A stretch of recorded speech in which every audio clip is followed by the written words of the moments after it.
Empecemos con Camilo Saldarriaga, quien fuera la mano derecha y hombre de confianza del presidente Carlos Alvarado.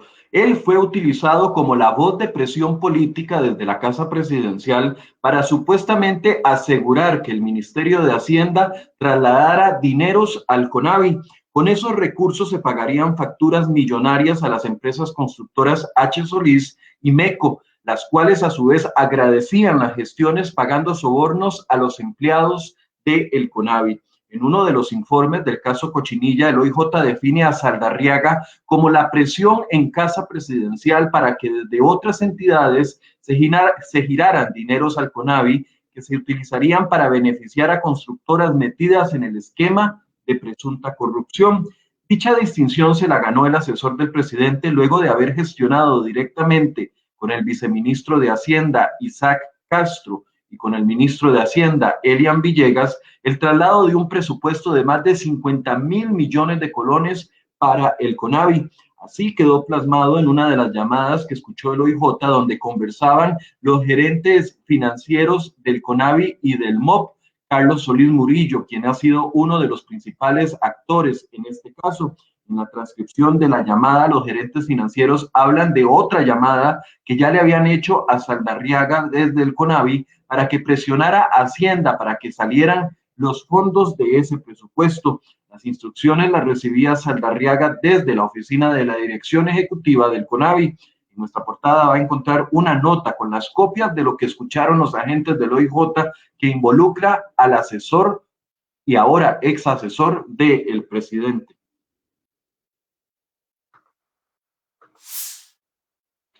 Y en otra de las conversaciones escuchadas por el OIJ entre los gerentes financieros del MOP y el CONAVI, se asegura que el ministro de Obras Públicas y Transporte, don Rodolfo Méndez Mata, ya conocía de un hueco financiero de 40.000 millones de colones en el CONAVI. Méndez Mata habría ignorado el enorme hueco derivado de aparentes desvíos ilegales de dinero para pagar facturas en beneficio de las constructoras MECO y H. Solís. La sección de anticorrupción del OIJ describió como un gran riesgo el actuar del gerente financiero del CONAVI, Carlos Solís Murillo, quien ocasionó a esa entidad el hueco presupuestario por más de 40.000 millones de colones. Pero más grave aún fue la omisión en que habrían incurrido presuntamente jerarcas como Rodolfo Méndez Mata, quien de acuerdo a las intervenciones telefónicas conocían previamente del acto ilegal. Dice el informe literalmente: los mismos superiores como Francisco Molina Salas, gerente financiero del MOP, Mario Rodríguez Vargas, director ejecutivo del CONAVI, y el mismo Rodolfo Méndez Mata tienen conocimiento, pero no denunciaron nada. Se sugiere a partir de esa comunicación que el ministro de Hacienda, Elian Villegas, y el viceministro de la cartera, Isaac Castro, fueron también informados por los mismos imputados de que había un faltante de 40.000 millones de colones en el CONAVI. Méndez Mata aseguró a través de su oficina de comunicación que no va a brindar detalles ni entrevistas sobre el caso. Ayer anunció vía su red social Facebook la suspensión de nuevos contratos para estas constructoras.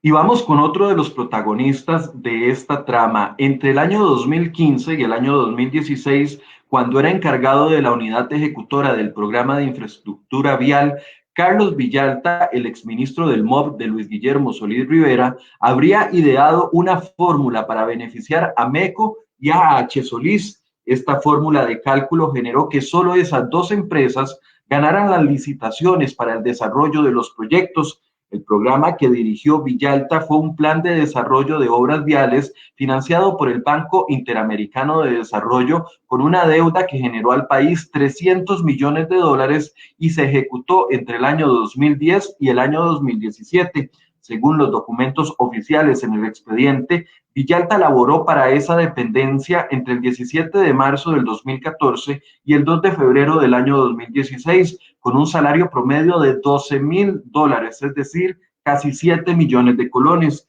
Luego fue nombrado como ministro del MOP por el expresidente Luis Guillermo Solís. Según consta en el expediente, la exesposa de Villalta fue entrevistada por el OIJ y confesó que el exfuncionario recibió viajes a España para toda la familia, pagos en efectivo en dólares y colones y hasta un celular, entre otros sobornos, por parte de las empresas constructoras. Al parecer, los vínculos entre el exministro y los empresarios de la construcción eran antiguos. La exesposa de Villalta aseguró que el dueño de MECO incluso le habría regalado al exministro del MOB, de Luis Guillermo Solís, la pavimentación de la entrada de una finca que tiene ubicada en San José de la Montaña, en Heredia. También estos detalles los puede encontrar en una nota en nuestra portada.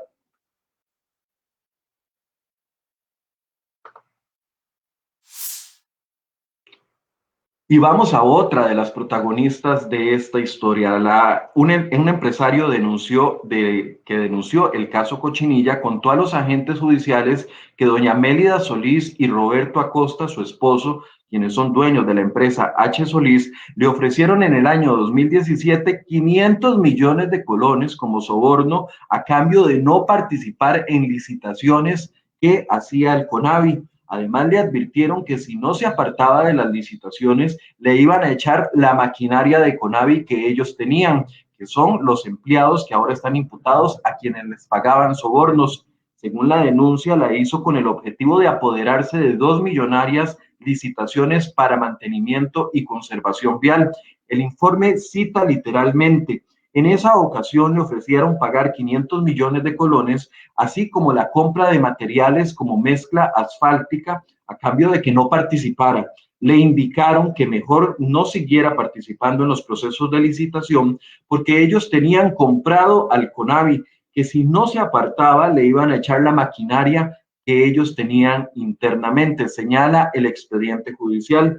Además, el denunciante afirmó que tras participar en las licitaciones recibió varias llamadas telefónicas del dueño de MECO, don Carlos Cerdas, y de doña Mélida Solís, dueña de H. Solís, para que se retirara de las ofertas.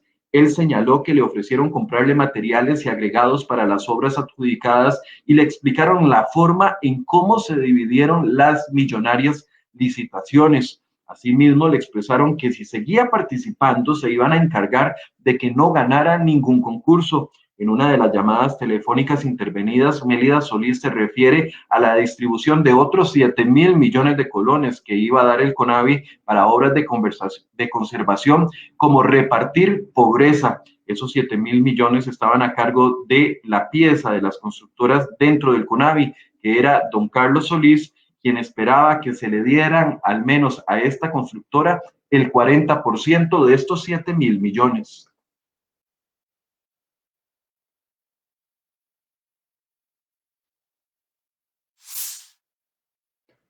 Bueno, y como si todo esto no fuera suficiente, vamos a lo que pasó con la Rotonda de las Garantías Sociales que recientemente inauguró el presidente Carlos Alvarado. El OIJ catalogó como una organización criminal el contubernio entre funcionarios públicos y representantes de 5 empresas constructoras para presuntamente ocultar los actos irregulares y las deficiencias constructivas que tiene este viaducto que ustedes ven en pantalla en Garantías Sociales.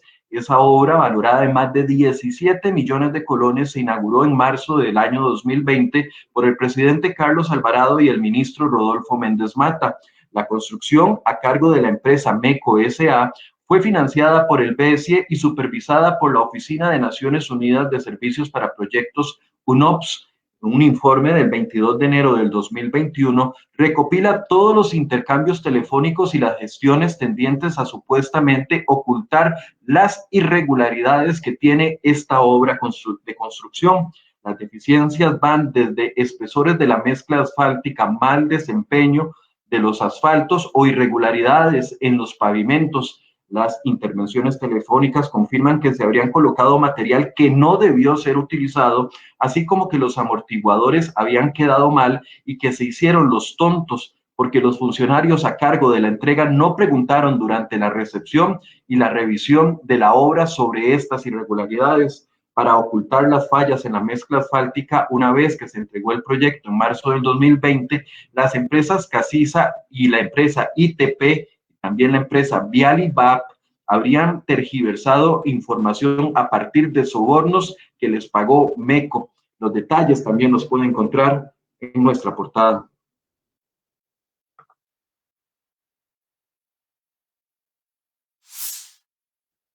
Sobre este mismo tema, ante la información que ha circulado en redes sociales y consultas de los sindicatos judiciales, el Ministerio Público insiste en que la fiscala general Emilia Navas no fue quien pidió hacer las intervenciones telefónicas por el caso Cochinilla. Navas no conoció, ni actuó, ni participó de actos de investigaciones fiscales, policiales o de autorizaciones jurisdiccionales, dijo el fiscal adjunto de Probidad, Transparencia y Anticorrupción, don Carlos Meléndez. Dichas órdenes se solicitaron a quienes ostentaban en ese momento el cargo de fiscal subrogante, quien fungía como fiscal general en ejercicio del Ministerio Público. Y además, en otra información que está todavía en desarrollo, el Juzgado Penal de Hacienda informó que dictará las medidas cautelares del caso Cochinilla hasta la 1:30 de la tarde del próximo sábado. Ayer concluyó la audiencia y ahora el juzgado tendrá 3 días para deliberar y razonar sobre la solicitud hecha por la fiscalía, que pide prisión preventiva para 14 de los 28 detenidos hasta el momento.